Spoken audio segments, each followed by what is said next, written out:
Assalamualaikum warahmatullahi wabarakatuh. Apa kabar sahabat Al-Fatah yang dimuliakan Allah? Semoga kita dalam keadaan sehat, dilimpahkan rezekinya dan diberikan keberkahan dunia dan akhirat. Amin ya robbal alamin.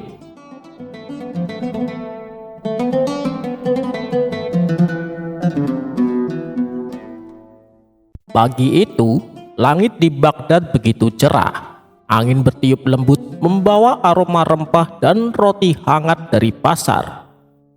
Abu Nawas berjalan santai menyusuri gang-gang kecil menuju pasar. Perutnya mulai bergejolak, minta diisi. Di ujung pasar, di bawah bayang pohon kurma tua, duduklah seorang nenek renta dengan jilbab kusam dan wajah yang mulai keriput. Di depannya terdampar tikar usang dan sebuah nampan besar berisi kue tradisional.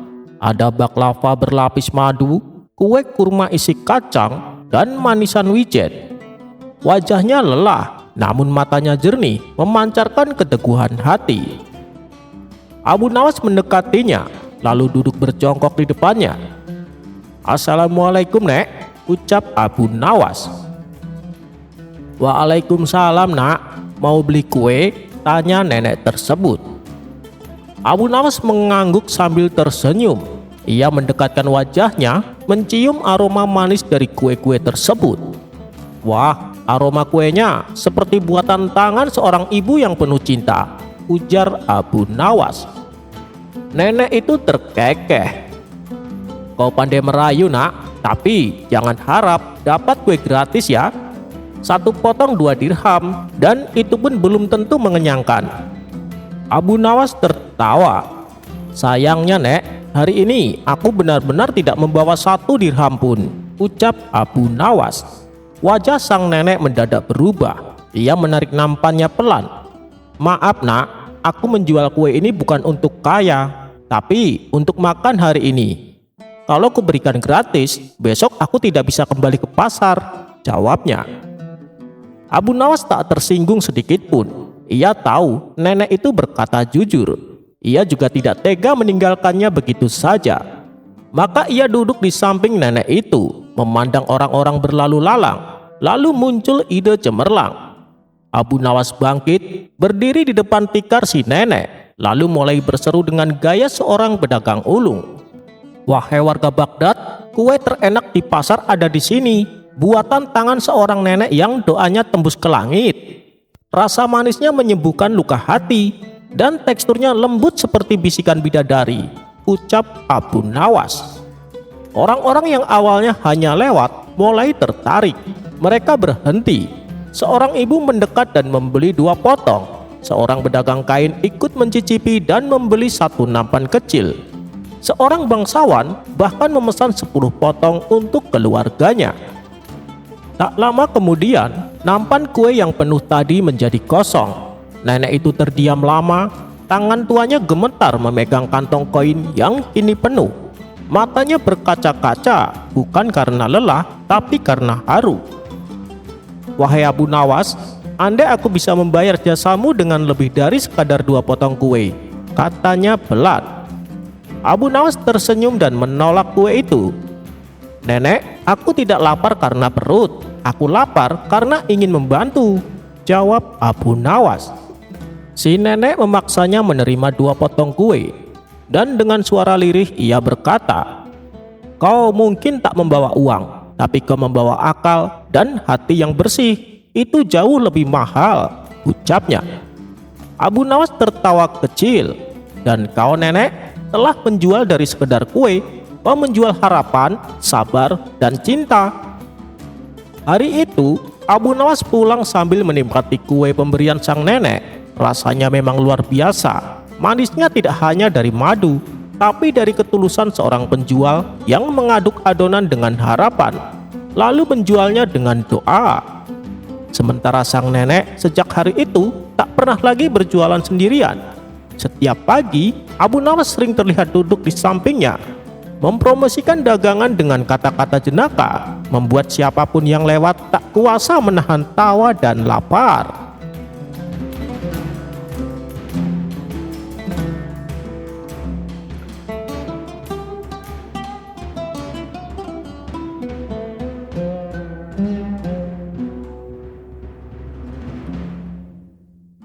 Abu Nawas dan nelayan. Pada suatu hari, di majelis tempat Abu Nawas mengajar, murid-muridnya tampak serius mendengarkan nasihat yang disampaikan oleh Abu Nawas. Janganlah di antara kalian sampai berbuat zalim kepada siapapun, karena perbuatan tersebut nantinya justru akan membuat kita celaka, tutur Abu Nawas. Kemudian Abu Nawas menceritakan sebuah kisah tentang seorang raja zalim dengan seorang nelayan. Suatu hari si nelayan pergi ke laut untuk mencari ikan. Namun beberapa kali melemparkan jaringnya, tak ada satu ikan pun yang tertangkap. Akhirnya pada hari itu si nelayan pulang tanpa membawa hasil. Sementara anak-anaknya terus menangis semalaman karena menahan rasa lapar. Esok paginya dengan berdoa sepenuh hati kepada Allah, si nelayan kembali mencari ikan di laut. Lalu Allah mentakdirkan sebuah ikan besar terperangkap dalam jaringnya. Betapa bahagianya hati si nelayan, ia tak henti-hentinya memuji syukur kepada Allah. Si nelayan kemudian mengambil ikan tersebut untuk dibawa pulang. Saat dalam perjalanan, ia berpapasan dengan rombongan kerajaan. Melihat ikan yang dibawa nelayan cukup besar, sang raja merasa takjub dan ingin memilikinya. "Hei nelayan, dari mana kau dapatkan ikan sebesar itu?" tanya sang raja. "Saya mencarinya di laut, Paduka," jawab si nelayan. "Berikan ikan itu padaku," perintah sang raja. "Jangan, Paduka, ikan ini akan aku jual untuk makan anak-anakku," balas si nelayan. "Kau berani menolak permintaanku, maka kau akan saya hukum mati," ancam sang raja. Si nelayan berulang kali memohon agar ikannya jangan diambil. Akan tetapi sang raja tidak peduli. Ia merampasnya secara paksa dan dibawanya ke istana. Si nelayan pun hanya bisa pasrah. Ia menangis seraya berdoa, "Ya Allah, Engkau telah memperlihatkanku kekuatan orang zalim ini kepada kelemahanku. Maka perlihatkanlah kekuatanmu padanya." Sementara sang raja yang sudah kembali ke istana tak sabar untuk menyantap ikan besar milik si nelayan. Ia pun mengambil ikan tersebut dan memberikannya kepada pelayan istana. Tiba-tiba ikan itu berputar dan menggigit jari sang raja hingga membuatnya kesakitan. Akibat gigitan ikan, sang raja tak dapat tidur semalaman. Ia menanggung rasa sakit yang nyeri. Esok paginya sang raja mengundang beberapa tabib untuk mengobati sakit yang dideritanya. Namun dari sekian banyak tabib yang datang, tak ada satupun yang mampu menyembuhkannya. Akhirnya ada salah satu tabib yang ahli menyarankan supaya jari sang raja dipotong saja. Menurut sang tabib yang ahli ini, jari sang raja sudah terkena racun. Kalau tidak segera dipotong, dikhawatirkan racun tersebut akan menjalar sampai ke lengan atas. Tapi meskipun jarinya sudah terpotong, sang raja masih merasa kesakitan. "Paduka yang mulia, sepertinya racun ikan sudah menjalar. Paduka harus segera memotong lengan Paduka," kata sang tabib. "Tapi apa tidak ada cara yang lain?" tanya sang raja. "Kalau dibiarkan, racun tersebut akan menjalar ke tubuh Paduka, dan itu bisa mengancam nyawa Paduka," jawab sang tabib. Maka dengan berat hati sang raja memotong lengan tangannya. Akan tetapi tak ada perubahan atas kondisi sang raja. Ia masih saja merasa sakit yang amat sangat. Melihat kondisi yang aneh dialami sang raja, membuat sang tabib merasa heran. Harusnya Paduka sudah tidak merasakan sakit, tapi kenapa masih belum sembuh juga, pikir sang tabib.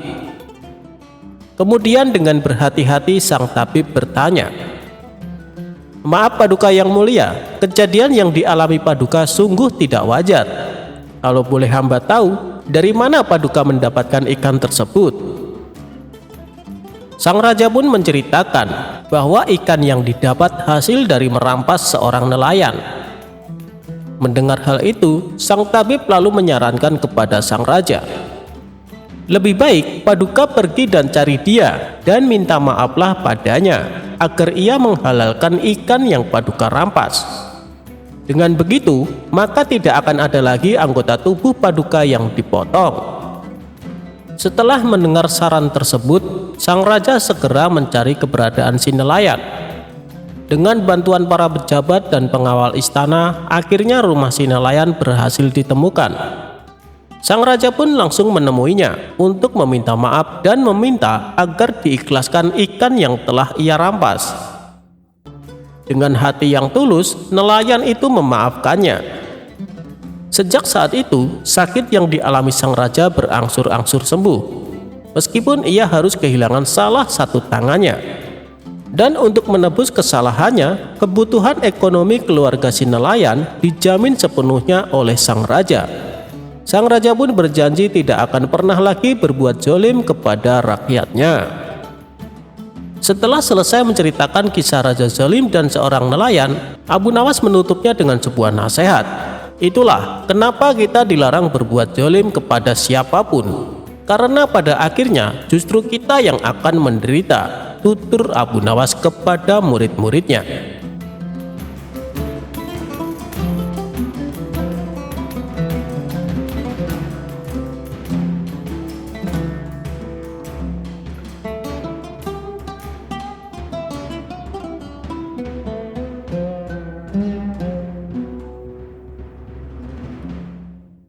Cerita Abu Nawas kali ini bermula ketika Baginda Raja hendak memastikan perekonomian rakyat berjalan lancar menjelang Hari Raya Idul Fitri.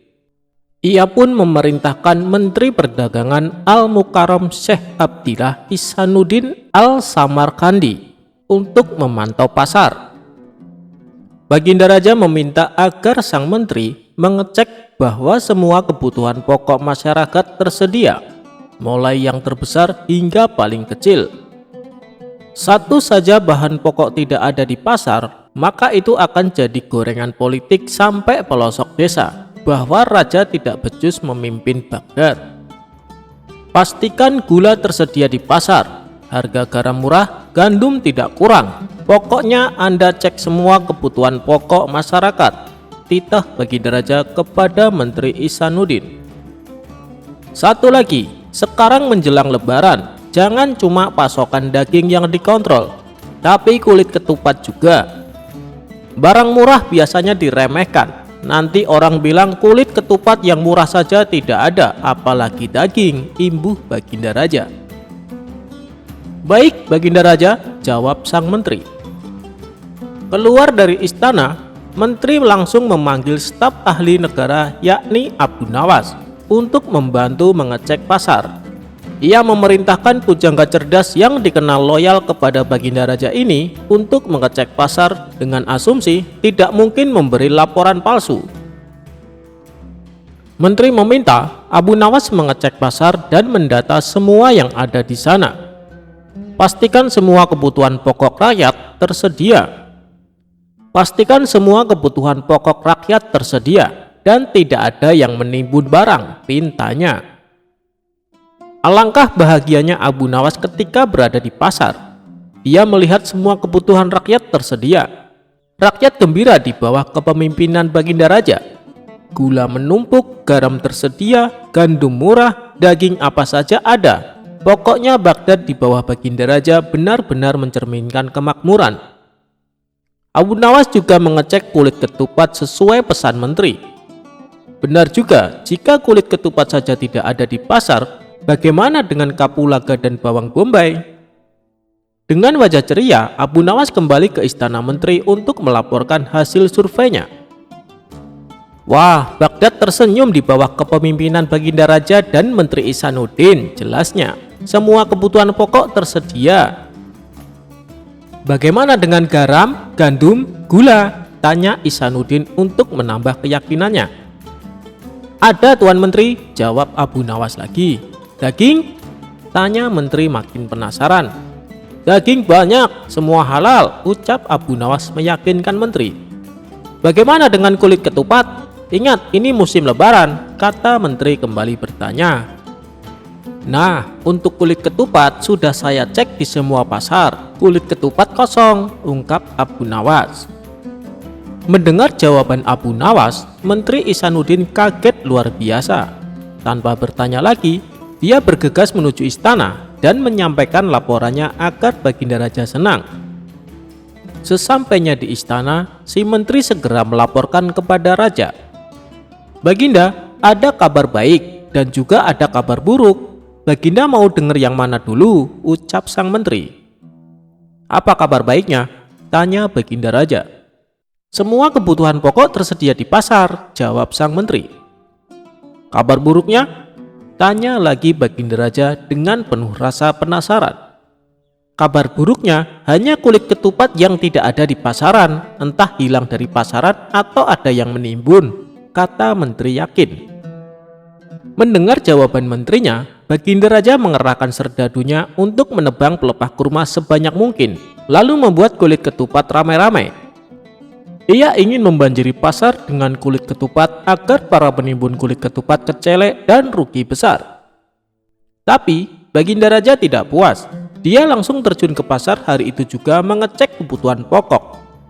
Betapa kagetnya Baginda Raja karena di pasar ternyata banyak orang menjual kulit ketupat. Bagaimana ini Pak Menteri? Di pasar ternyata banyak kulit ketupat dijual, tanya Baginda Raja keheranan. Menteri Ihsanuddin juga kaget. Tapi tadi kata Abu Nawas, di semua pasar kulit ketupat hilang, tidak ada di pasaran, jelasnya terbata-bata.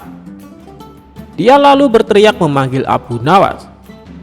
Abu Nawas, tadi kamu bilang kulit ketupat tidak ada, hilang dari pasaran. Bagaimana ini? Kok ternyata banyak? Tanya menteri dengan nada emosi. Benarkah itu? Tanya Baginda Raja sambil memandang tajam Abu Nawas. Pujangga Baghdad ini dengan tenang mengambil beberapa kulit ketupat dari pedagang, lalu menyerahkan kepada Menteri Ihsanuddin dan Baginda Raja. Silahkan dipencet tuan-tuan, kata Abu Nawas dengan suara merendah. Apa maksudmu? Tanya Baginda Raja. Apakah semua kulit ketupat itu kosong? Tanya balik Abu Nawas.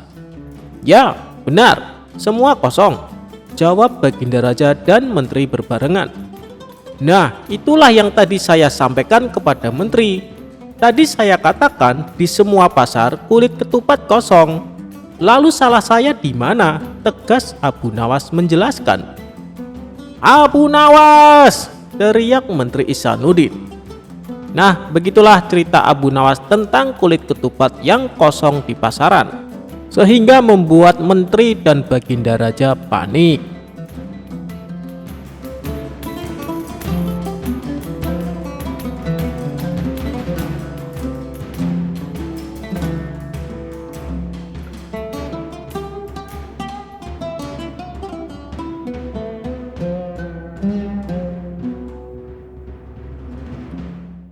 Suatu ketika Baginda Raja sedang berburu di hutan belantara bersama rombongan pengawal kerajaan. Karena saking asiknya mengejar hewan buruan, Baginda Raja sampai terpisah dari rombongan pasukan. Padahal saat itu hujan mulai turun dengan lebatnya. Baginda Raja terpaksa mencari tempat untuk berteduh. Setelah menyusuri hutan seorang diri, sampailah ia di pinggiran hutan. Di situ Baginda Raja melihat ada gubuk sederhana yang dihuni oleh seorang gadis dan wanita tua. Kemudian Baginda Raja meminta izin untuk menginap. Si wanita pemilik gubuk pun mengizinkannya. Silahkan tuan, tapi kami tidak punya tempat yang layak untuk istirahat, kata sang wanita pemilik gubuk. Tidak apa-apa, yang penting saya tidak kehujanan, balas Baginda Raja. Kedua penghuni gubuk sederhana itu tidak mengetahui kalau tamunya adalah seorang raja. Karena kebetulan Baginda Raja tidak mengenakan jubah kebesarannya. Saat Baginda Raja memasuki gubuk tersebut, ia melihat di salah satu sudut ruangan terdapat satu ekor lembu. Lalu si anak gadis memeras susu binatang lembunya. hingga memperoleh hasil yang melimpah banyak sekali. Kemudian susu itu dihidangkan kepada Baginda Raja.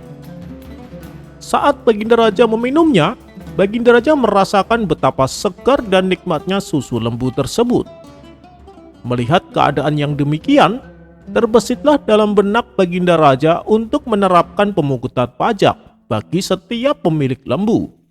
Tentu ini akan menjadi tambahan pemasukan kas kerajaan, pikir Baginda Raja. Kemudian, saat malam tiba, sang gadis kembali memerah susu lembu. Namun berkali-kali ia memerahnya, tak satu tetes pun lembu itu mengeluarkan susu. Lantas sang gadis berseru kepada ibunya, "Wahai ibu, rupanya sang raja punya niat jahat kepada kita." Sang ibu membalas, "Mengapa engkau berkata seperti itu, hai anakku?" Sang gadis pun menjawab, "Begini bu, lembu ini tak mengeluarkan susunya, walaupun hanya setetes."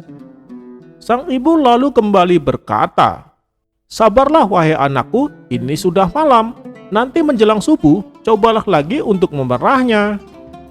Tentu saja percakapan mereka berdua didengar oleh Baginda Raja yang kebetulan berada di situ. Dalam hati Baginda Raja berkata, "Begitu besarkah pengaruh keputusanku terkait dengan pajak yang akan aku berlakukan?" Baginda Raja pun menyesali niatnya. Akhirnya ia memutuskan untuk mengurungkan niatnya tersebut. Karena sebenarnya kehidupan para pemilik lembu pada umumnya hidup sangat sederhana. Dan keesokan harinya, sang gadis mencoba memerah kembali susu lembu. Ia memperoleh hasil yang melimpah seperti sebelumnya. Lantas sang gadis berseru kepada ibunya, "Wahai ibu, rupanya niat jahat raja telah hilang. Lembu ini sudah kembali mengeluarkan susunya." Sang ibu pun mengucapkan syukur alhamdulillah. Begitu juga dengan Baginda Raja yang mendengarnya. Ketika hari sudah terang, Baginda Raja lalu berpamitan pulang kepada kedua wanita itu tanpa membuka jati dirinya bahwa dia adalah seorang raja. Beberapa minggu kemudian, kehidupan sang gadis dan ibunya menjadi sejahtera. Ternak lembunya semakin berkembang pesat. Maka sebagai tanda terima kasih, mereka berdua berniat memberikan hadiah kepada sang raja berupa susu lembu yang segar. Saat mereka datang ke istana, mereka diberlakukan dengan sopan oleh pengawal kerajaan, lalu diantarkan menghadap Baginda Raja. Betapa terkejut ibu dan anak gadisnya itu, karena Baginda Raja yang ada di hadapan mereka ternyata adalah tamu yang pernah numpang menginap di rumahnya. Mereka berdua pun lalu meminta maaf atas perkataannya tempo hari yang berprasangka buruk kepada Baginda Raja. Namun Baginda Raja yang adil itu justru berbalik minta maaf. "Saya sudah tinggal puluhan tahun lamanya di tempat itu, Paduka yang mulia. Jika Raja berlaku adil dan baik, maka bumi kami akan subur, dan hewan ternak kami akan mengeluarkan susunya melimpah. Akan tetapi, bila Baginda Raja tidak berlaku adil dan jahat kepada kami, maka bumi kami akan kering. Ternak kami tidak akan mengeluarkan susunya sama sekali." Mendengar penjelasan kedua wanita itu, sang raja pun kini semakin berhati-hati dalam memperlakukan rakyatnya, terutama menyangkut soal penghasilan. Sang raja tak akan lagi gegabah memberlakukan pajak semaunya.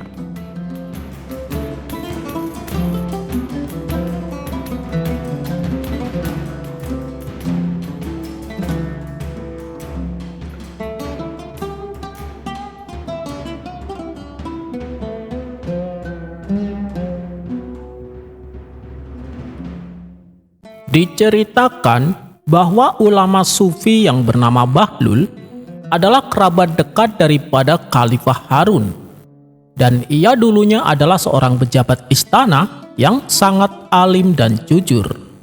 Adapun dia bertingkah berpura-pura gila hanyalah semata-mata untuk melindungi dirinya supaya terhindar dari ancaman pembunuhan oleh pihak penguasa kerajaan yang tidak suka dengan kejujurannya. Meski demikian, Bahlul tetap mengkritik kebijakan kerajaan dengan caranya yang unik tapi sangat tajam. Berikut akan saya ceritakan beberapa kisah lucu tentang Bahlul. Bahlul dan makanan Baginda Raja. Suatu hari, Baginda Raja perintahkan pelayan kerajaan untuk mengirimi Bahlul makanan. Setelah dicari ke sana kemari, ternyata Bahlul sedang duduk di samping reruntuhan bangunan. "Hei Bahlul, ini ada kiriman hidangan istimewa untukmu," kata si pelayan. "Dari siapa makanan itu?" tanya si Bahlul. "Dari Baginda Raja," jawab si pelayan. Bahlul lalu menerima hidangan tersebut. Akan tetapi, ia segera memberikannya kepada anjing yang kebetulan ada di situ. Melihat hal tersebut, si pelayan pun menjadi kaget.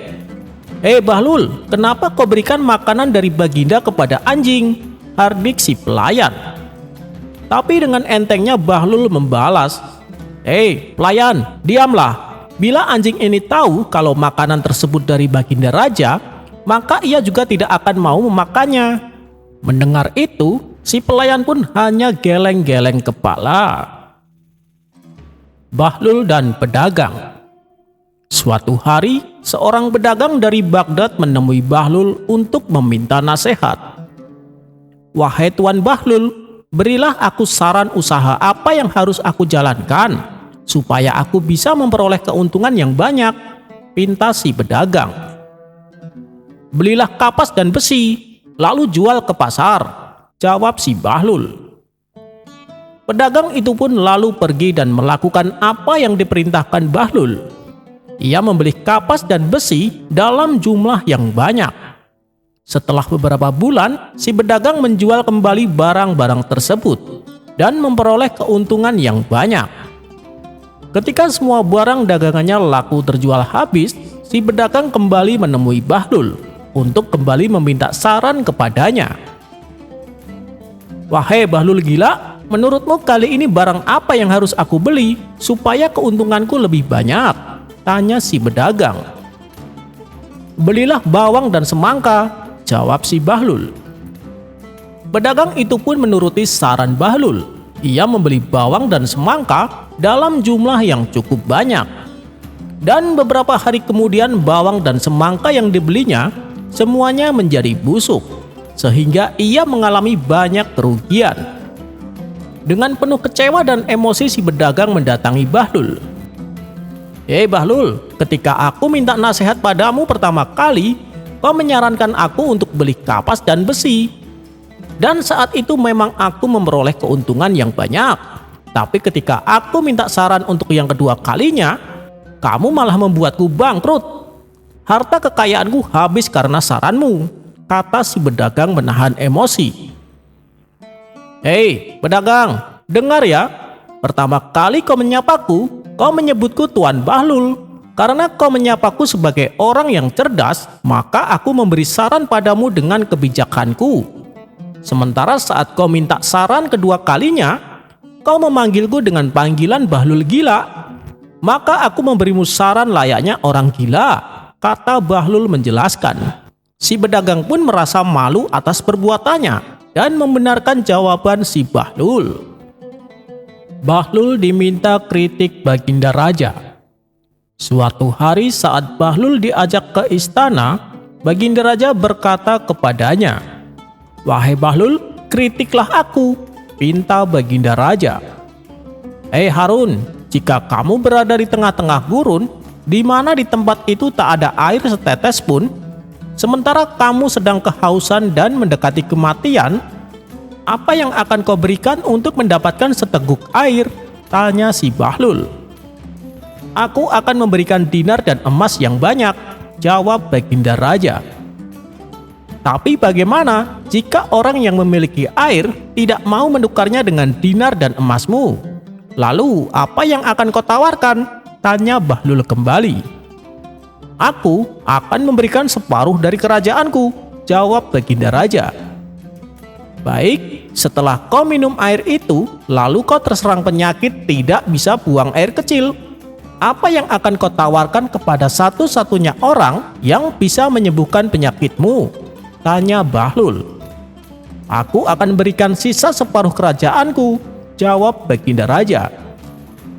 Wahai Harun, ketahuilah, maka jangan kau anggap penting kerajaan dan semua harta kekayaanmu, karena semua itu tidak lebih berharga dibanding dengan seteguk air.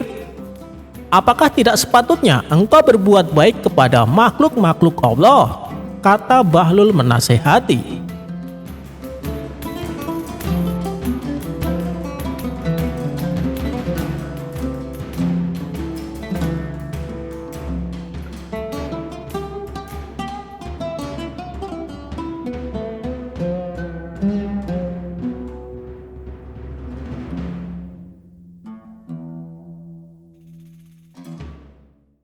Abu Jahil dan kedua temannya akan melakukan suatu pengembaraan. Sebetulnya Abu Nawas diajak untuk ikut serta bersamanya. Tapi karena Abu Nawas sedang mendapatkan tugas dari baginda raja, ia pun terpaksa tidak ikut. Singkat cerita, berangkatlah Abu Jahil dan kedua temannya melakukan sebuah pengembaraan. Setelah menempuh perjalanan lumayan jauh, sampailah mereka di sebuah negeri, di mana negeri tersebut ternyata dipimpin oleh raja yang bengis. Saat mereka baru memasuki gerbang kota, tiba-tiba beberapa prajurit menangkapnya. "Siapa kalian? Dari mana kalian?" tanya sang prajurit. "Kami dari negeri Baghdad," jawab Abu Jahil dan kedua temannya. Begitu mengetahui bukan penduduk asli, mereka langsung diseret ke istana untuk dihadapkan kepada rajanya. "Oh, jadi kalian dari negeri Baghdad. Untuk apa kalian datang kemari? Atau jangan-jangan kalian adalah mata-mata?" bentak sang raja. "Ampun Tuan Raja, kami hanya rakyat biasa," jawab Abu Jahil. Awalnya sang raja tak percaya begitu saja, tapi setelah diinterogasi cukup lama, akhirnya sang raja mempercayainya. "Baiklah, karena kalian adalah seorang tamu, maka kami akan melayani kalian. Kalian dipersilakan menginap selama 3 hari, tapi sebelumnya kalian harus menjalani aturan yang akan aku berikan," kata sang raja. "Aturan? Aturan apa Tuan Raja?" tanya mereka. "Kalian akan memasuki sebuah gedung melalui pintu depan dan keluar melalui pintu belakang. Di dalam gudang tersebut banyak terdapat tikus. Apabila ada yang sampai menginjaknya, maka selama menginap di sini akan ditempatkan di kamar yang kotor dan akan dilayani oleh wanita jelek dan jorok. Namun apabila berhasil tidak menginjaknya, akan ditempatkan di kamar yang megah dan wangi, akan dilayani oleh wanita cantik," jelas sang raja. Mendengar itu, Abu Jahil dan kedua kawannya pun setuju. Kemudian kawan Abu Jahil yang pertama mulai melakukan tugasnya. Saat ia memasuki gudang, nasib sial dialaminya. Ia menginjak tikus sampai mati. Walhasil, kawan Abu Jahil yang pertama ini ditempatkan di kamar yang kotor dan ditemani wanita jelek dan jorok. Begitu pula dengan kawan Abu Jahil yang kedua. Ia melakukan sebuah kesalahan karena ia menginjak salah satu tikus yang ada di dalam gudang. Akibatnya ia pun ditempatkan di kamar kotor dan ditemani wanita jelek dan jorok. Kini giliran Abu Jahil untuk memasuki gudang. Dengan sangat hati-hati ia memperhatikan setiap langkahnya. Dan ketika sampai keluar melalui pintu belakang, tak ada satupun tikus yang diinjaknya. Abu Jahil pun merasa sangat bahagia. Kemudian ia diantar menuju kamar yang megah dan wangi. Di situ ia juga melihat seorang wanita cantik yang siap menemani. Abu Jahil lalu menghampirinya. "Apa yang telah aku lakukan sehingga aku pantas berdampingan dengan wanita secantik kamu?" kata Abu Jahil penuh kegirangan. Wanita itu membalas, "Aku tidak tahu tentangmu, tapi aku mengalami nasib yang sial." Abu Jahil pun terkejut dan bertanya, "Apa yang membuatmu sial?" Wanita cantik itu kembali membalas, "Karena aku telah menginjak seekor tikus." Spontan Abu Jahil mengerenyitkan dahinya, seolah tak percaya dengan apa yang ia dengar.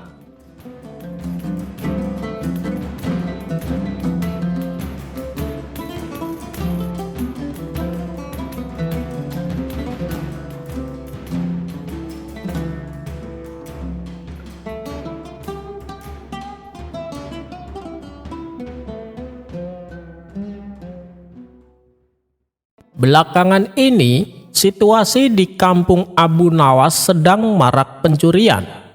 Beberapa tetangga Abu Nawas sudah menjadi korbannya.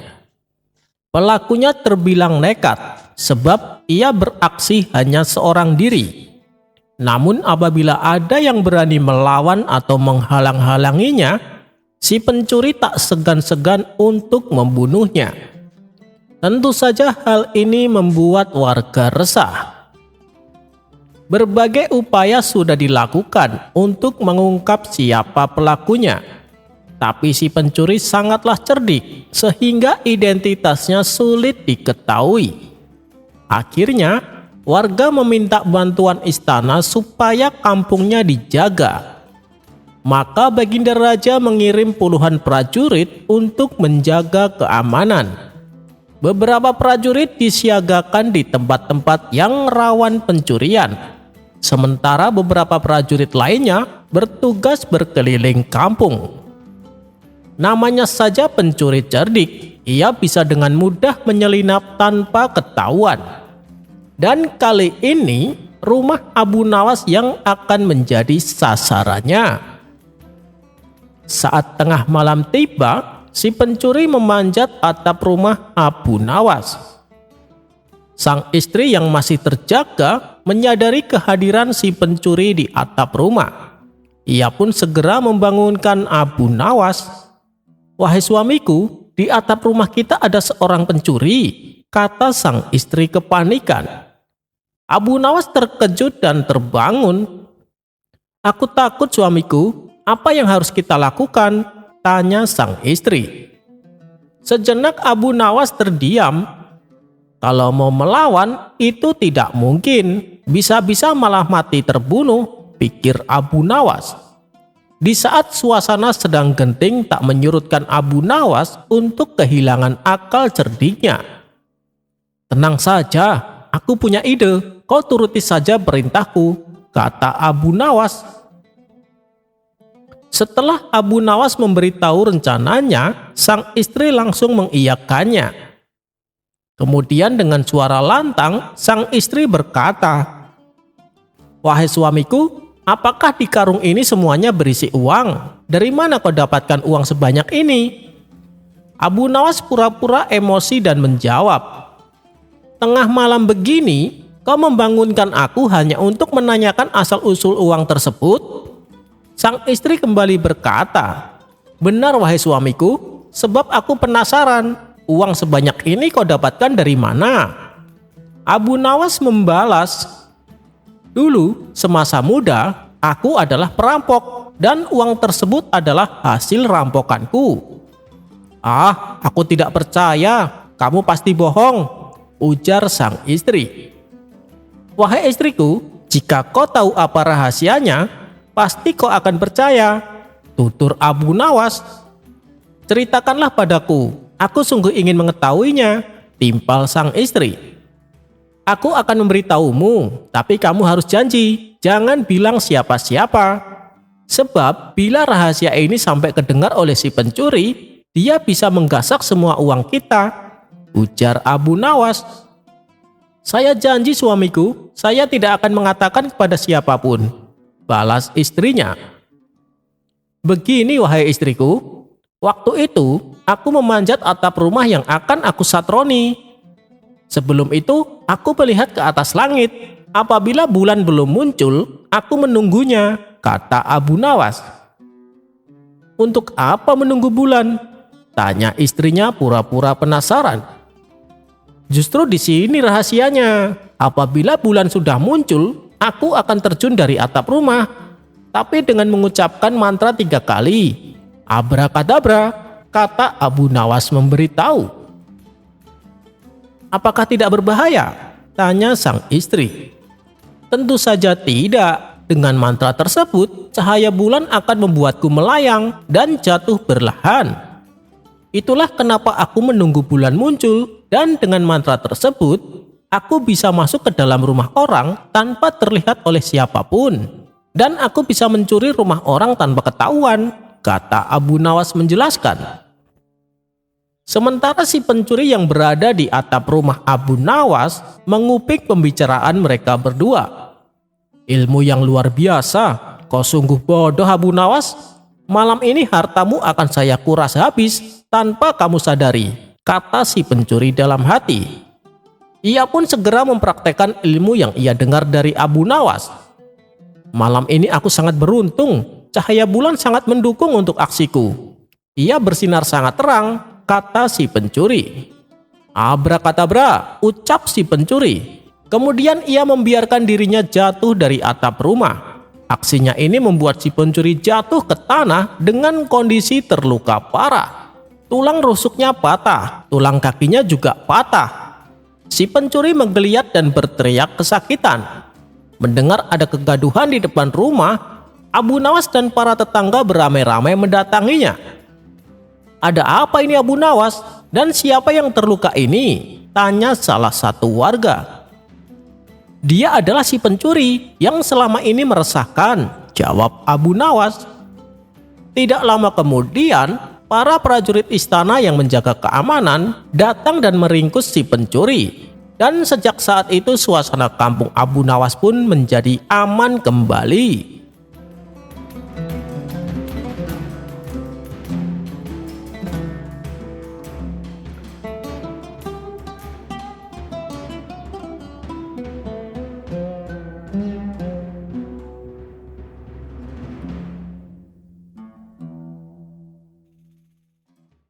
Pada suatu hari, kerajaan kedatangan seorang tamu asing. Sehingga Baginda Raja membutuhkan penerjemah selama menjamu tamu tersebut. Tapi yang membuatnya kebingungan, Baginda Raja belum menemukan orang yang menguasai bahasa tamunya. Tiba-tiba penasehat istana berkata, "Kenapa tidak undang Abu Nawas saja?" Baginda Raja bertanya, "Memangnya Abu Nawas bisa bahasa asing?" Penasehat istana pun menjawab, "Bukankah saat Abu Nawas berniaga, ia pernah berkelana dari satu negeri ke negeri yang lain? Tentunya ia pandai menguasai beberapa bahasa asing." Mendengar penjelasan penasehat istana, Baginda Raja pun segera mengundang Abu Nawas untuk menjadi penerjemah. Singkat cerita, diadakanlah acara jamuan makan malam guna menyambut tamu asing tersebut. Setelah jamuan makan malam selesai, Baginda Raja dan tamunya memulai sebuah percakapan. Disitulah Abu Nawas melaksanakan tugasnya sebagai penerjemah, dan ternyata semuanya berjalan lancar. Baginda Raja pun sangat senang kepada Abu Nawas, karena ia begitu cakap melaksanakan tugasnya sebagai seorang penerjemah yang handal. Sehingga suasana percakapan pun menjadi terasa semakin hangat. Namun, diam-diam sang penasehat istana terus mengamati Abu Nawas. Ia merasa ada sesuatu yang ganjil dalam penerjemahan perkataan raja kepada tamu asingnya itu. Kemudian penasehat istana bertanya kepada Abu Nawas, "Hei Abu Nawas, bagaimana caramu menerjemahkan perkataan raja yang panjang, tapi kamu menyampaikannya dengan begitu singkat kepada para tamu?" Dengan entengnya Abu Nawas menjawab, "Oh, itu gampang saja. Saat Baginda Raja sedang bercerita lucu, saya cukup menyampaikan kepada tamu asing itu, mohon tuan-tuan untuk tertawa. Dan tamu asing itu pun tertawa tanpa mengetahui isi cerita Baginda Raja. Begitu pula saat Baginda Raja yang sedang memuji kehebatan kerajaannya, saya cukup menyampaikan kepada tamu asing itu, mohon supaya tuan-tuan acungkan jempol." Mendengar hal itu, penasehat istana tak kuasa menahan tawanya.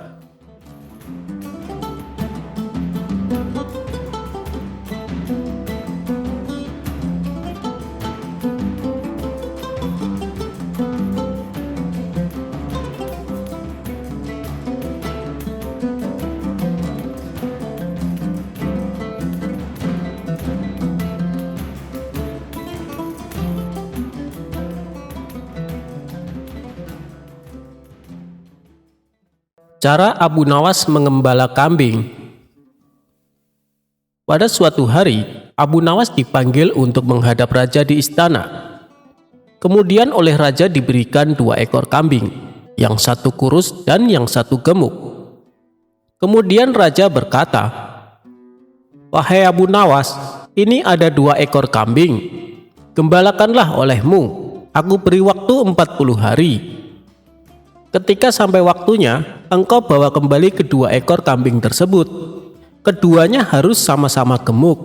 Jangan ada lagi kambing yang kurus ini." "Daulat tuanku, bagaimana caranya agar kedua kambing ini sama-sama gemuk?" tanya Abu Nawas. "Carilah caranya sendiri, wahai Abu Nawas. Kalau berhasil seperti yang aku perintahkan, akan aku beri hadiah untukmu 1 kilo emas. Dan kalau tidak berhasil, engkau akan aku gantung di alun-alun istana." "Gawat sekali ini, bisa mati di tiang gantungan aku," pikir Abu Nawas. Tiada tempat untuk menceritakan masalahnya. Berat sekali titah raja kali ini. Ketika Abu Nawas tengah berpikir, raja kembali bertanya, "Bagaimana? Apakah engkau mengerti, wahai Abu Nawas?" "Daulat tuanku, hamba mengerti. Insya Allah akan hamba kerjakan seperti perintah tuanku raja. Allah akan mengabulkan hajat tuan raja tersebut. Sebelum itu, ada hal yang ingin hamba minta pada tuan raja. Berilah hamba 2 orang untuk membantu hamba mengembalakan kambing tersebut pagi dan sore," jawab Abu Nawas. "Baiklah, aku kabulkan permintaanmu," jawab Baginda Raja. 2 orang pembantu diberikan oleh raja kepada Abu Nawas. Kemudian ia berpamitan kepada raja. 2 ekor kambing raja diperintahkan untuk dihela oleh 2 orang pembantu yang diberikan raja. Kambing-kambing tersebut segera dibawa pulang ke rumah Abu Nawas. Sesampainya di rumah, Abu Nawas membuat 2 buah kandang. Kedua kandang tersebut dibuat dinding yang sangat rapat, sehingga gelap gulita di dalam kandang tersebut. 1 kandang untuk kambing yang gemuk, yang 1 lagi untuk kambing yang kurus. Disitulah kedua kambing tersebut ditempatkan. Siang dan malam tak pernah dikeluarkan, makan dan minuman diletakkan ke dalam kandang. Di dalam kandang yang berisi kambing gemuk, diletakkan seekor kucing hitam. Di waktu malam, mata kucing tersebut menyala merah. Melihat hal itu, kambing yang gemuk tadi menjadi ketakutan. Kambing gemuk mengira itu adalah mata harimau. Dengan situasi seperti itu, makanan yang diberikan terasa tidak enak. Walaupun tetap mengunyah rumput, tetapi tidak merasa enak karena ketakutan. Karena itulah kambing gemuk tersebut tidak bertambah gemuk. Lain halnya dengan kambing yang kurus. Makanan dimakan dengan nyaman. Siang dan malam hatinya senang. Karena itulah dari hari ke hari kambing tersebut semakin sehat sehingga tubuhnya gemuk menyerupai kambing yang satu lagi. Singkat cerita, ketika telah sampai waktunya 40 hari, dibawalah kedua kambing tersebut ke istana raja. Kedua kambing tersebut dikembalikan kepada Baginda Raja. Sambil menyerahkan kambing tersebut, Abu Nawas berkata, "Daulat tuanku, kedua kambing sudah sama-sama gemuk seperti kehendak tuanku raja. Sekarang hamba kembalikan kepada tuan raja, dan hamba meminta hadiah 1 kilo emas seperti janji tuanku raja." Baginda Raja memperhatikan kambing-kambing tersebut. Ketika dilihat oleh Baginda Raja, kedua kambing tersebut memang sudah sama-sama gemuk. Kemudian raja bertanya kepada kedua pembantu yang membantu Abu Nawas untuk mengembalakan kambing tersebut. Setelah mendengar jawaban dari keduanya, Baginda Raja mengetahui kalau di dalam kandang kambing yang gemuk dimasukkan seekor kucing hitam oleh Abu Nawas.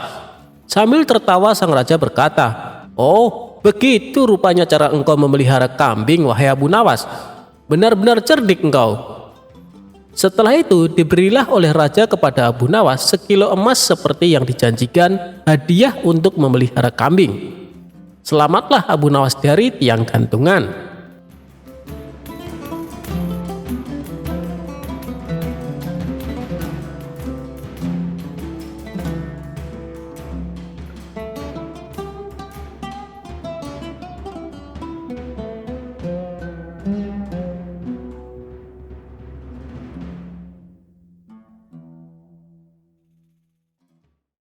Memberi makan jubah mewah Abu Nawas.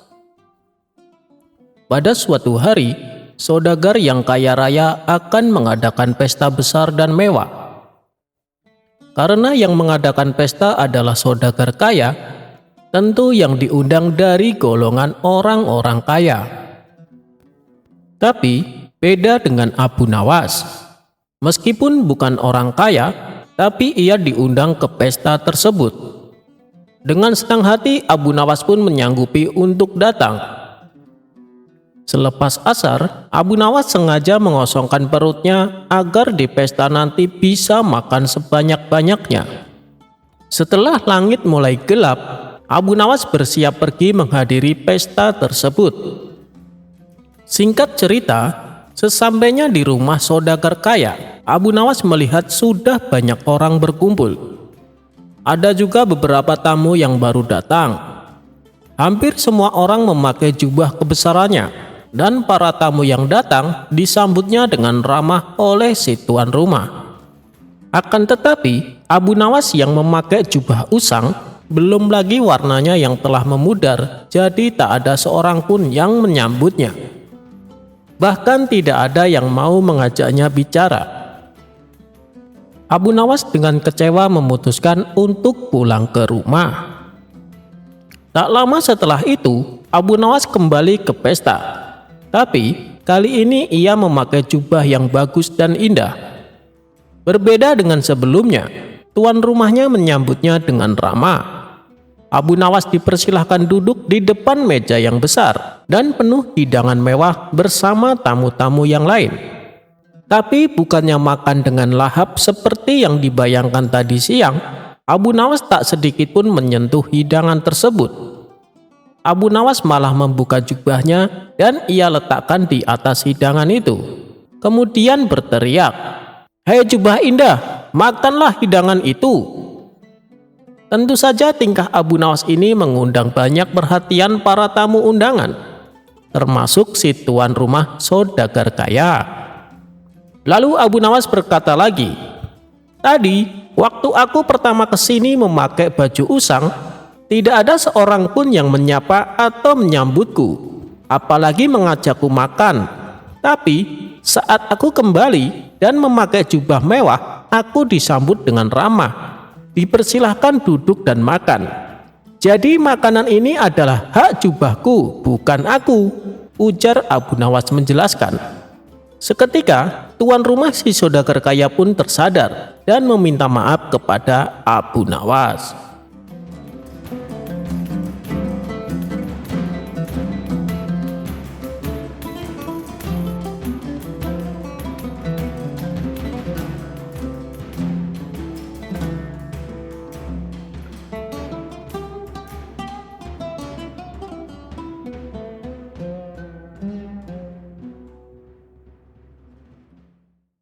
Abu Nawas divonis mati gara-gara buang air besar di sungai.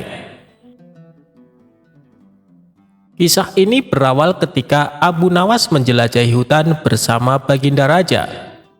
Kala itu, Raja mengajak Abu Nawas untuk mengawal dirinya. Di sepanjang perjalanan ke hutan, mereka berdua dan beberapa pengawal menyusuri sungai. Raja mengingatkan kepada Abu Nawas dan para pengawalnya soal undang-undang kebersihan lingkungan. Salah satu pasal undang-undang tersebut berisi, dilarang buang air besar di sungai kecuali raja atau seizin raja. Pelanggaran atas pasal ini adalah hukuman mati. Di tengah pengembaraannya di hutan, raja kebelet buang air besar. Dikarenakan di dalam hutan, raja terpaksa BAB di sungai yang airnya mengalir ke arah utara. Ketika raja buang air besar, Abu Nawas ikut BAB juga di sebelah selatan raja. Begitu raja melihat ada kotoran lain selain kotorannya, dia langsung marah. Belakangan diketahui yang buang hajat adalah Abu Nawas. Demi hukum, Abu Nawas dibawa ke pengadilan. Ia divonis hukuman mati.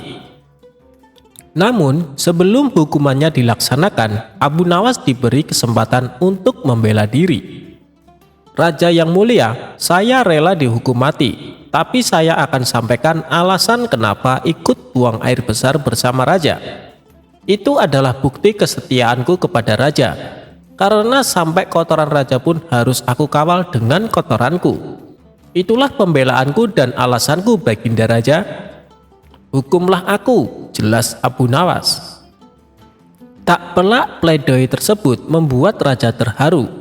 Abu Nawas yang tadinya divonis mati akhirnya diampuni dan diberi hadiah oleh baginda raja.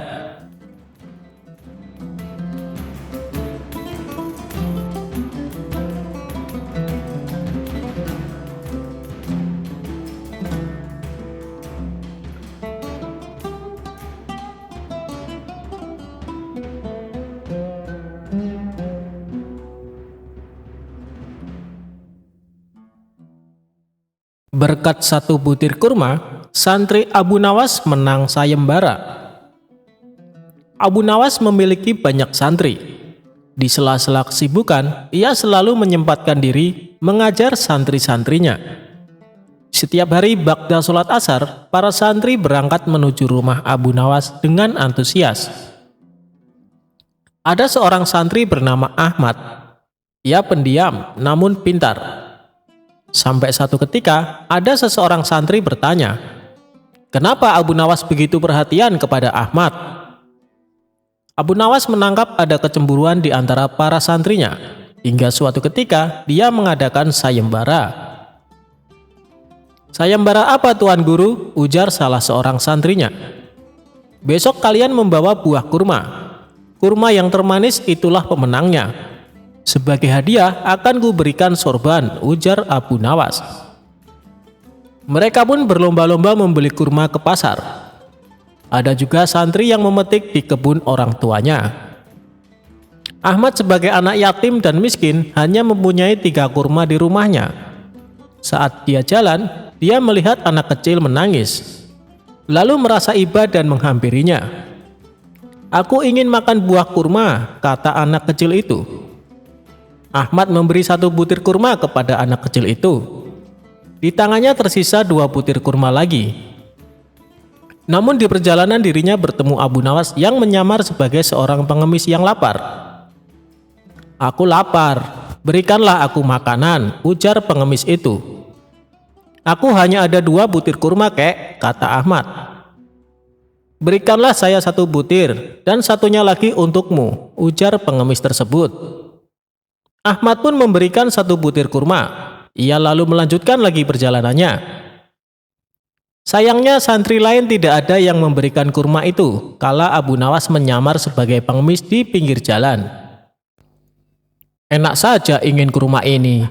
Kurma ini aku beli dengan harga mahal tahu. Dan juga kurma ini untuk sayembara supaya aku memenangkannya," ujar salah seorang santri kepada kakek pengemis itu. Saat di rumah, Abu Nawas dan para santrinya memperlihatkan kurma-kurma terbaik yang dibawanya. "Ini adalah kurma terbaikku, pasti rasanya manis, dan akulah pemenangnya," ujar salah seorang santri. "Oh, belum tentu, pasti kurmakulah pemenangnya," ujar salah seorang santri menimpali lagi. Tiba-tiba Ahmad datang. Ia hanya membawa 1 kurma. Dirinya pun diejek. Ketika hendak membalikan badan untuk pulang, Ahmad dicegah oleh Abu Nawas. "Hei Ahmad, kesini. Jangan pulang dulu," tutur Abu Nawas. Abu Nawas pun bertanya, "Apakah mereka sudah membawa kurmanya?" "Sudah Guru," ujar mereka serempak. Santri-santri pun meletakkan kurma tersebut satu persatu termasuk Ahmad. Ketika pengumuman tiba, Abu Nawas mengatakan bahwa pemenangnya adalah Ahmad. Mereka pun banyak yang protes. Kurma jelek dan hanya 1 butir bisa menang. Nah, Abu Nawas pun menceritakan bahwa ia menyamar menjadi pengemis ketika mereka di perjalanan. Lalu santri yang memberikan sedekah kurma hanya Ahmad saja. "Memang buah milik kalian lebih bagus dan manis daripada milik Ahmad. Namun buah yang paling manis ialah kebajikan yang kita lakukan, terutama membantu orang yang kelaparan," ungkap Abu Nawas. Sekarang mereka paham kenapa Abu Nawas begitu memiliki perhatian lebih kepada Ahmad. Sebab Ahmad memiliki hati yang lapang untuk saling berbagi, meskipun dirinya sendiri sedang mengalami kesulitan.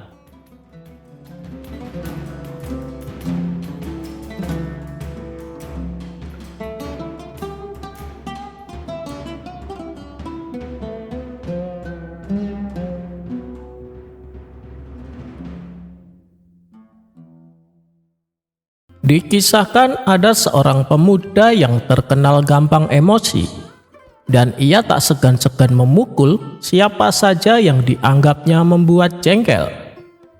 Akibat perilakunya ini, si pemuda dijauhi oleh masyarakat. Padahal si pemuda sudah berusaha sekuat tenaga untuk mengendalikan amarahnya. Namun usahanya sia-sia.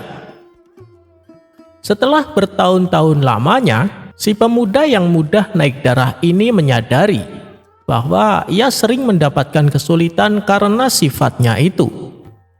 Suatu hari ia mendengar tentang seorang darwis yang berpengetahuan dalam.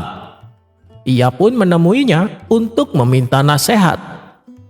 Sang darwis berkata, "Wahai anak muda, pergilah ke sebuah persimpangan jalan. Di sana kau akan menemukan sebatang pohon yang mati. Berdirilah di bawahnya dan berikan air kepada setiap pejalan yang lewat." Esok harinya, si pemuda melaksanakan seperti yang diperintahkan. Hari-hari pun berlalu, dan dia pun mulai dikenal sebagai seorang pemuda yang ramah dan murah senyum. Setiap ada orang yang lewat di depannya, si pemuda selalu memberikan salam dan senyuman, lalu memberinya segelas air minum. Bahkan ketika ada orang lewat yang mengejeknya, si pemuda hanya tersenyum. Pernah juga ada beberapa anak kecil yang melempari si pemuda dengan batu. Mereka mengira si pemuda adalah orang gila, tapi si pemuda tetap tersenyum. Ia memberi nasihat dengan lemah lembut kepada anak-anak tersebut bahwa dia bukanlah orang gila. "Alhamdulillah, sekarang aku mulai bisa mengendalikan emosiku," kata pemuda dalam hati penuh rasa syukur. Hingga pada suatu hari, lewatlah seorang lelaki berjalan tergesa-gesa di hadapannya. Si lelaki membuang muka ketika ditawari air. Ia terus bergegas melanjutkan perjalanannya. Melihat hal itu, entah kenapa si pemuda tiba-tiba menjadi emosi. Ia pun memanggilnya berulang kali. "Hei, kembali kau! Balas salamku, minum air ini!" teriak si pemuda. Tetapi lelaki tersebut tidak menghiraukannya. Tidak tahan menerima perlakuan tersebut, si pemuda lupa akan latihannya. Ia mengejar lelaki itu dan memukulinya tanpa ampun. Karena saking emosinya, si pemuda memukulinya dengan sekuat tenaga, hingga membuat lelaki asing tersebut jatuh ke tanah dan mati seketika. Melihat hal itu, si pemuda segera tersadar akan kekilafannya. Ia pun segera menemui gurunya yang seorang darwis dan menangis sesenggukan di hadapannya. "Saya telah gagal, guru. Maafkan saya," kata si pemuda menyesali perbuatannya. "Tahukah kamu siapa lelaki yang telah kau bunuh itu? Dia adalah seorang pembunuh yang sedang dalam perjalanan untuk melakukan kejahatan terburuk sepanjang hidupnya. Emosimu itu telah menyelamatkan seseorang dari perbuatan jahat yang akan menimpanya." Seringnya kita menahan dan mengendalikan emosi, ada kalanya emosi keluar dengan sendirinya tanpa kita sadari, dan biasanya untuk suatu kebaikan. Tapi emosi seperti itu tidak muncul setiap waktu. Kalau emosi yang muncul setiap waktu, itu datangnya dari hati dan jiwa yang kotor, ucap sang darwis melanjutkan.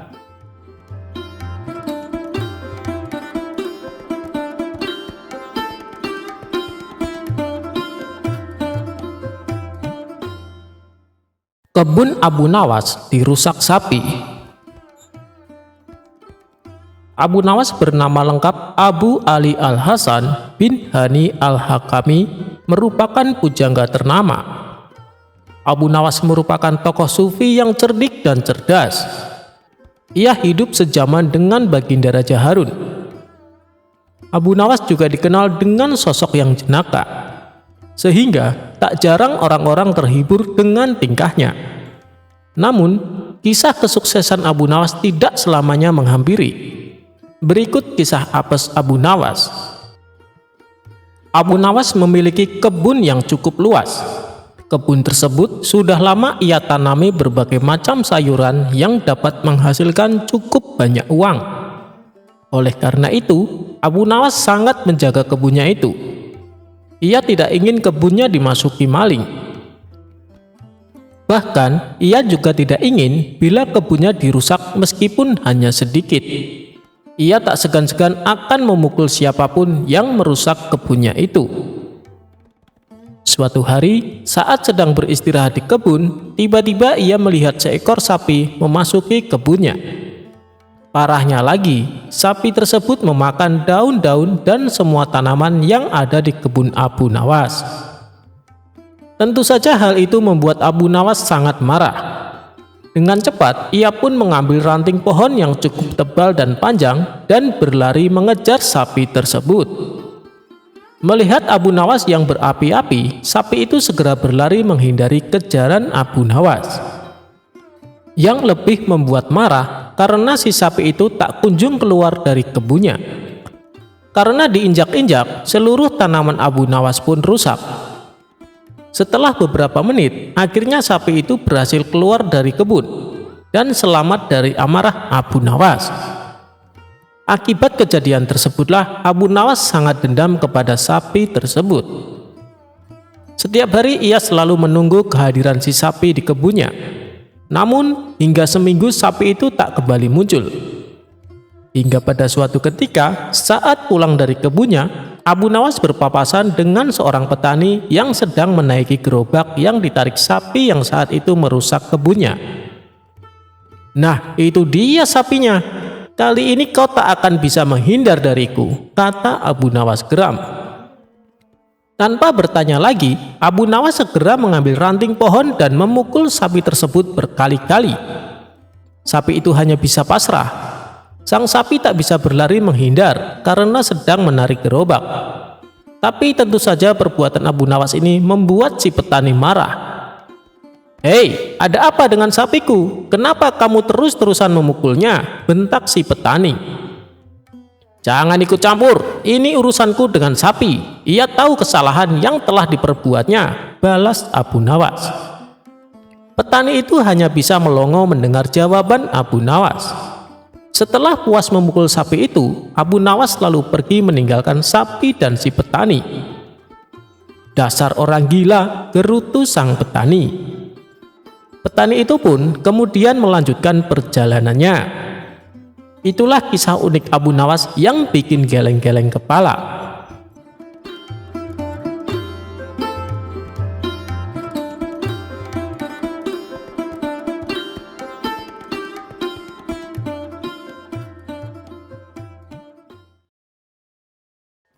Diceritakan, Baginda Raja telah mengangkat penasehat istana yang baru.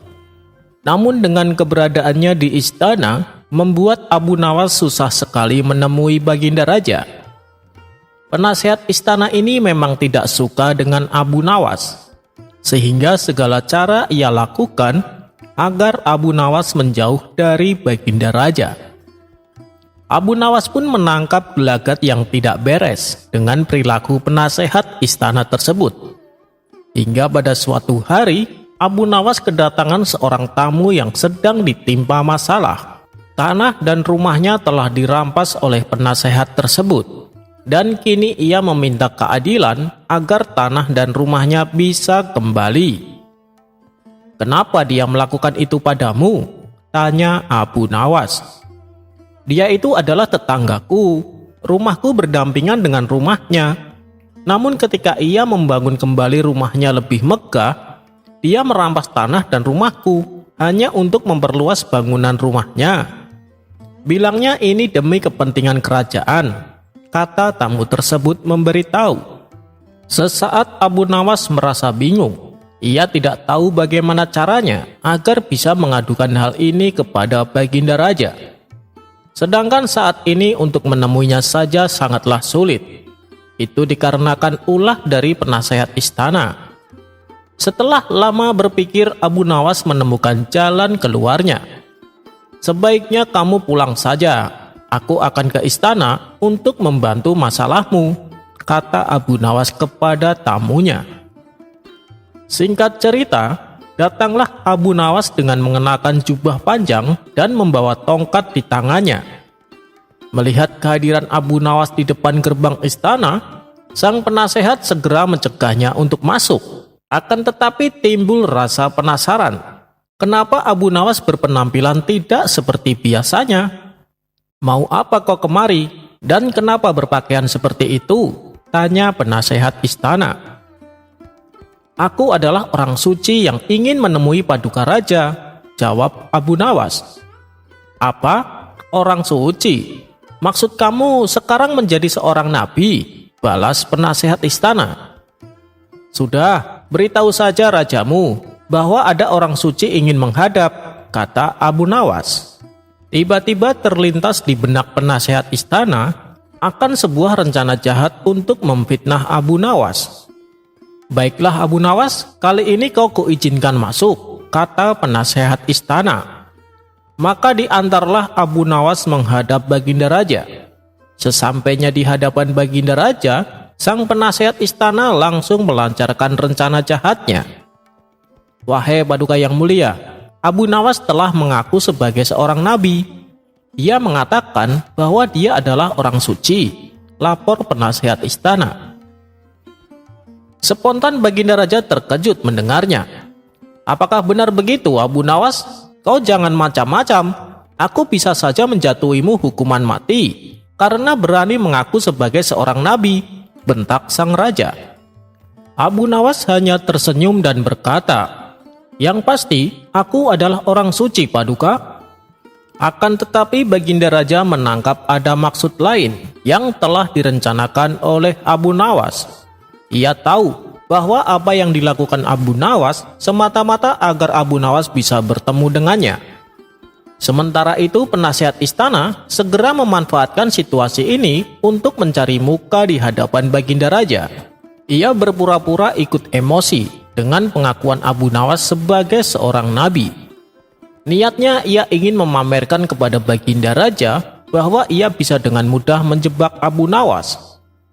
Jadi benar kau seorang nabi? Kalau kau Nabi Ibrahim pasti punya mukjizat. Ketika dimasukkan ke dalam api, maka api akan menjadi dingin. Untuk membuktikannya, kami ingin membakarmu. Jika api tidak menyentuh kulitmu sedikit pun, maka kami akan beriman kepadamu, kata penasehat istana. Ah, itu terlalu mudah, dan lagian orang yang membakar Nabi Ibrahim adalah orang yang tidak mempercayai Allah. Apakah kamu termasuk orang seperti itu? Tanya Abu Nawas. Tentu saja bukan, aku mengimani Allah sebagai Tuhanku, jawab penasehat istana. Kalau begitu janganlah berperilaku sepertinya, tukas Abu Nawas. Lalu kamu siapa? Kamu Nabi Musa, coba lemparkan tongkatmu. Kalau kau memang Nabi Musa, maka tongkatmu itu pasti akan berubah jadi ular, kata penasehat istana. Nabi Musa melakukan itu kepada orang-orang kafir. Apakah kamu termasuk sebagai orang kafir? Tanya Abu Nawas. Tentu saja tidak, aku bukan orang kafir. Aku adalah orang yang mengimani Allah, jawab penasehat istana. Kalau begitu, jangan memintaku melakukan hal itu, balas Abu Nawas. Lalu siapa sebenarnya kamu? Kamu Nabi Isa. Yang aku ketahui, Nabi Isa bisa menghidupkan orang mati. Bisa kau tunjukkan mujizatmu itu? Kata penasehat istana kembali. Akan aku buktikan kepadamu, balas Abu Nawas. Oh, jadi kamu sekarang mengaku sebagai Nabi Isa. Ayo, buktikan kepada kami mukjizatmu itu, perintah penasehat istana. Tentu saja akan aku buktikan. Pertama-tama, aku akan memukulmu dengan tongkat ini. Jika kau sudah mati, nanti dalam sekejap aku akan menghidupkannya kembali, ucap Abu Nawas. Abu Nawas pun segera mengejar penasehat istana dengan membawa tongkat di tangannya. Tentu saja hal ini membuat penasehat istana ketakutan. Ia langsung berlari meninggalkan ruangan istana. Melihat itu, Baginda Raja berusaha mencegah Abu Nawas. Berhenti Abu Nawas, berhenti. Sebenarnya apa maksud dari perbuatanmu ini? Kenapa pula kau mengaku sebagai seorang nabi? Tanya Baginda Raja. Siapa bilang aku mengaku sebagai seorang nabi, Paduka? Itu kan hanya anggapan penasehat istana saja. Saya hanya mengaku sebagai orang suci, suci dari hadas kecil dan hadas besar. Karena sebelum saya kemari, saya berwudu terlebih dahulu, jelas Abu Nawas. Terus apa maksudmu melakukan hal ini? Tanya Baginda Raja. Begini Paduka yang mulia, bukankah berminggu-minggu ini Paduka merasakan bahwa saya tidak pernah lagi ke istana? Itu semua dikarenakan ulah penasehat istana yang selalu mencegahku menemui Paduka. Dan dia juga telah berlaku zalim kepada tetangganya. Dia merampas tanah dan rumahnya demi untuk membuat rumahnya menjadi lebih luas dan megah, tutur Abu Nawas. Begitu mendengar laporan tersebut, Baginda Raja langsung mengecek kebenarannya. Dan ternyata semua yang dikatakan Abu Nawas memang benar adanya.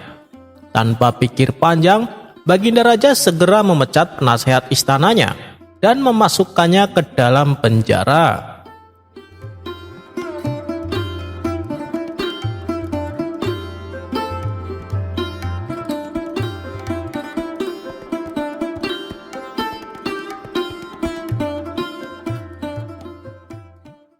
Raja yang tidak bisa tertawa.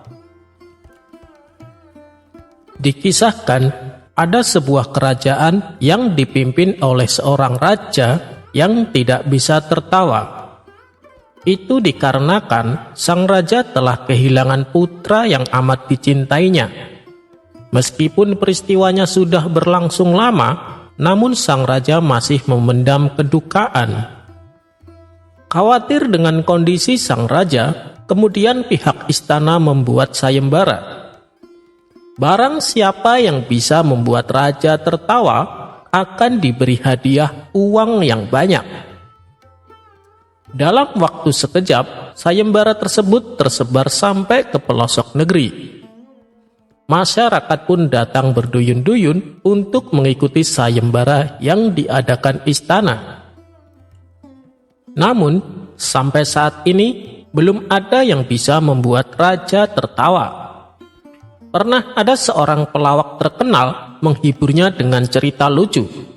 Akan tetapi sang raja hanya menatapnya tanpa ada senyum sedikit pun.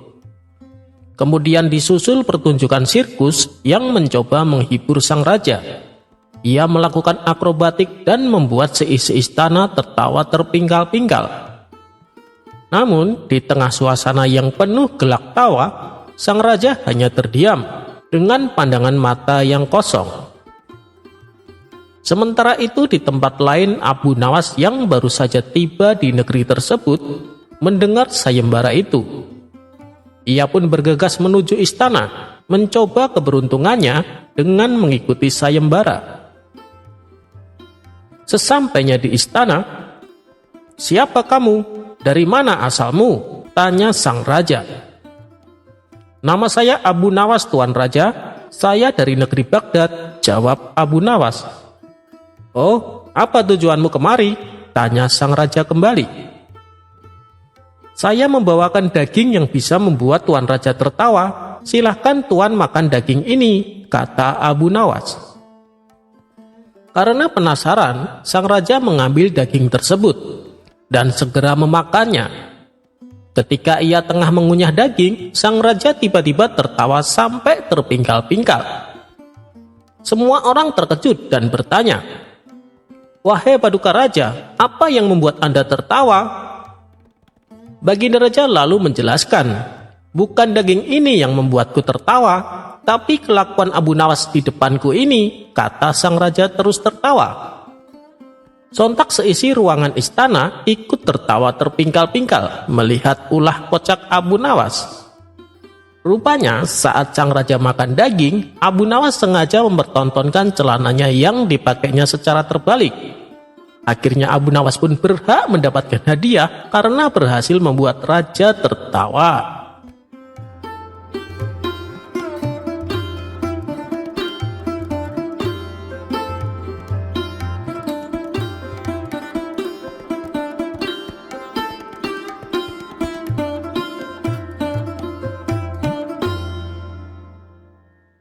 Anak kecil mengalahkan Abu Nawas. Dikisahkan ada seorang anak kecil yang ingin mengalahkan Abu Nawas dalam permainan tebak-tebakan. Anak itu bahkan sampai rela menunggu di sebuah jalan yang biasa dilalui oleh Abu Nawas. Tidak berapa lama lewatlah Abu Nawas yang baru pulang dari kebun.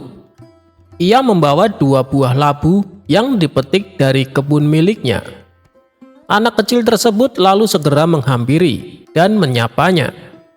"Tuan Abu Nawas, bisakah Anda berhenti sebentar?" pinta si anak. Abu Nawas pun menghentikan langkahnya, menuruti permintaan anak kecil itu. "Ada apa memangnya?" tanya Abu Nawas. "Begini Tuan Abu Nawas, Anda kan sangat terkenal cerdik, juga pandai.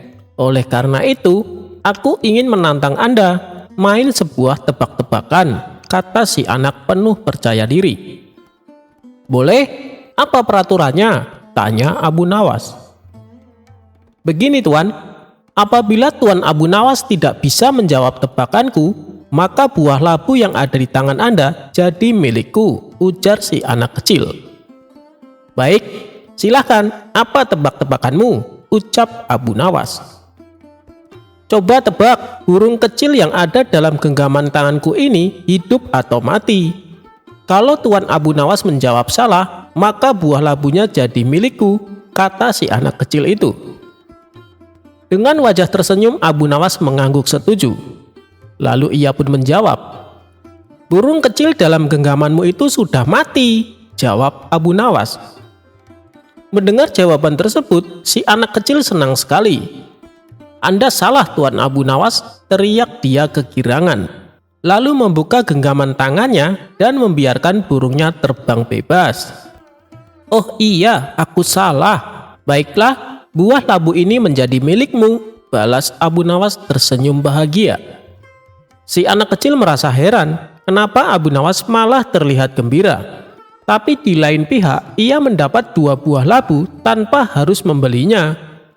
Dengan wajah ceria, si anak kecil kemudian membawa pulang buah labu pemberian Abu Nawas itu. Setibanya di rumah, ayah si anak lantas bertanya tentang buah-buah labu yang dibawanya. "Dari mana kamu mendapatkan itu?" tanya sang ayah. Anak tersebut dengan bangganya menceritakan bahwa dirinya telah mengalahkan Abu Nawas main tebak-tebakan. Lalu, buah labu yang dibawanya adalah hadiah atas kemenangannya. "Memangnya tebakan apa yang kau berikan sehingga membuat Tuan Abu Nawas tidak bisa menjawabnya?" tanya sang ayah penasaran. Si anak lalu memberitahu tebak-tebakan yang diberikan kepada Abu Nawas. Tanpa disangka, ayahnya menjadi sangat marah. Beliau lalu berkata, "Kamu mengira kamu betul-betul menang? Kamu itu kalah." Si anak pun menjadi sangat bingung dengan ucapan ayahnya. Sang ayah lalu memerintahkan untuk mengembalikan buah labunya. Mereka berdua bergegas menuju rumah Abu Nawas sambil meminta maaf. "Maafkan anak hamba Tuan Abu Nawas, ini buah labunya kami kembalikan," kata sang ayah. "Tidak apa-apa, ambil saja, itu sudah menjadi hak anakmu," balas Abu Nawas dengan tersenyum. "Terima kasih Tuan Abu Nawas, kami mohon pamit," ucap sang ayah. Dalam perjalanan pulang, si anak meminta penjelasan kepada ayahnya. "Wahai ayah, kenapa ayah mengatakan kalau aku yang kalah? Jelas-jelas Tuan Abu Nawas yang salah menebaknya, jadi bukankah dia yang kalah?" tanya si anak merasa heran.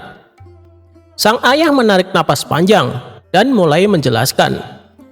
"Tuan Abu Nawas sengaja menjawab burungnya mati, sebab dengan begitu kamu akan melepaskan dan membiarkan burung itu terbang bebas. Kalau Tuan Abu Nawas menjawab masih hidup, kamu pasti akan meremas hewan lemah itu sampai mati. Pada akhirnya kamu juga yang menang taruhan. Kamu pikir Tuan Abu Nawas tidak tahu kelicikanmu?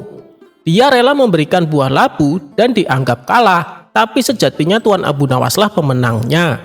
Dia memenangkan cinta kasih yang murni, yang memikirkan kebahagiaan semua makhluk tanpa pamrih.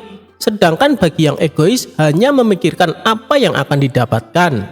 Setelah mendengar penjelasan sang ayah, si anak pun menyadari akan kekeliruannya.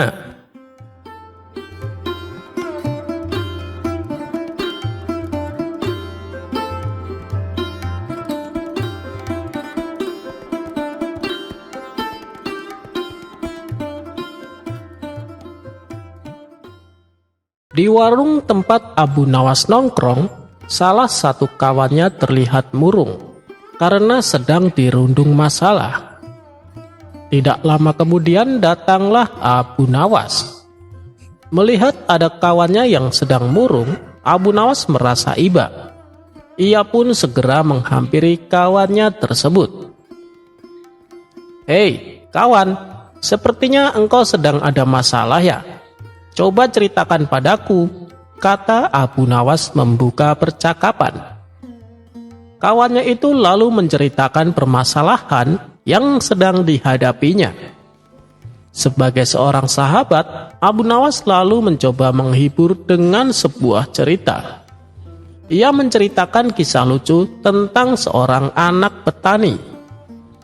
Setelah mendengar cerita Abu Nawas yang lucu itu, temannya tersebut langsung tertawa terpingkal-pingkal. "Terima kasih Abu Nawas, kau telah menghiburku sehingga beban pikiranku menjadi plong," kata kawannya kepada Abu Nawas. Hari berikutnya, saat Abu Nawas datang ke warung lagi, ia kembali mendapati kawannya yang kemarin sedang termenung seorang diri. "Hei, kawan, kamu kenapa lagi?" tanya Abu Nawas sambil menghampirinya. "Aku sedang dilanda masalah, Abu Nawas," jawab kawannya sedih. "Ada masalah apa lagi yang sedang menimpamu?" tanya Abu Nawas kembali. Kawannya itu kembali mengeluh kepada Abu Nawas akan masalah yang sedang dialaminya. Ternyata masalahnya sama seperti yang kemarin, pikir Abu Nawas. Meski demikian, Abu Nawas tetap mencoba menghibur kawannya itu. Abu Nawas kembali menceritakan cerita lucu yang seperti kemarin, yaitu tentang seorang anak petani. Temannya itu masih sempat tertawa dengan kisah lucu yang Abu Nawas ceritakan. Dan hari selanjutnya, Abu Nawas kembali mendapati kawannya sedang melamun sendirian di warung. Saat ditanya Abu Nawas, apa masalahnya? Ternyata masalahnya yang dihadapi sama seperti kemarin.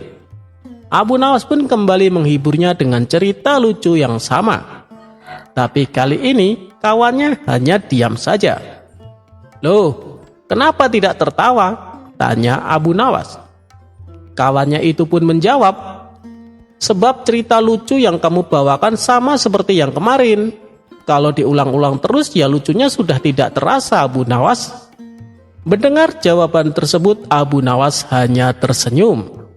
Ia pun lalu berkata kepada kawannya, "Jika kamu tak bisa tertawa berulang-ulang dengan cerita lucu yang sama, lantas mengapa kamu selalu mengeluh berulang-ulang dengan masalah yang sama? Padahal jika kamu mensyukuri apa yang ada, niscaya kamu tidak akan selalu mengeluh dengan masalah yang sama." Mendengar nasihat Abu Nawas itu, kawannya pun tersadar. Yang harus ia lakukan bukannya mengeluh, akan tetapi harus memperbanyak rasa syukur.